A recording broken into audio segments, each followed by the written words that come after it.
We're making the ultimate game day nachos, loaded with creamy, crowd-pleasing nacho cheese and bold seasoned meat. Stick around because this one's a touchdown.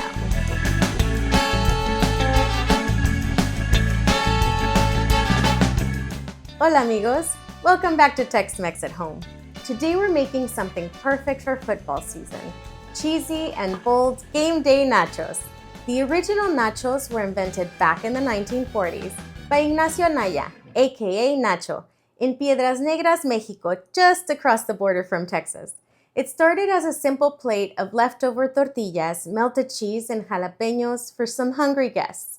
Then over in Texas, we said, why stop there? We started adding seasoned meat, pico de gallo, and everything else we love on top. Today we're bringing you a version that's nostalgic, a total crowd pleaser, and super easy to make at home. So let's get started. For the meat you will use 1 pound of ground beef, 1 packet of Tex-Mex at Home taco seasoning, or your favorite taco seasoning, and 4 tablespoons of water. And for our cheese sauce, you will need 1 pound of cheese, shredded from a block, 1 cup of evaporated milk, 4 teaspoons of instant corn masa, half a teaspoon of mustard powder. And for serving your nachos, we need tortilla chips and pico de gallo. In the US, people call it salsa or chunky salsa. Optional toppings are sliced jalapenos, green onions, olives, or whatever your game day heart wants.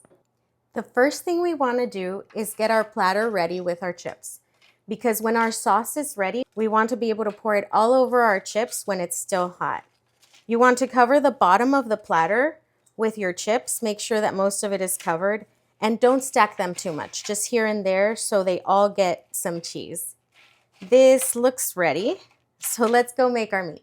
We heat our pan at medium heat and we add our ground beef. We're going to cook it for 5 to 6 minutes, and you don't want to overcook it. We want it to still be a little bit pink, mostly brown, but a little bit pink. Now that the meat is mostly cooked, I usually drain the excess fat, but this step is up to you.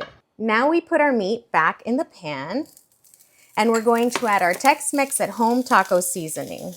You can add your favorite taco seasoning though. We also add 2 to 4 tablespoons of water, just enough to get our meat soaking in that seasoning. And we're going to cook this for another 2 to 3 minutes. Now let's make our cheese. In a large bowl, you want to have your shredded cheese ready, and then you add your instant corn masa. This is the flour we add for consistency and for corn flavor. You want to mix everything. Make sure that all the cheese is covered in most of the corn masa. And once this is ready, we add it to our pan. Okay, I think this looks ready, so let's add it to the pan.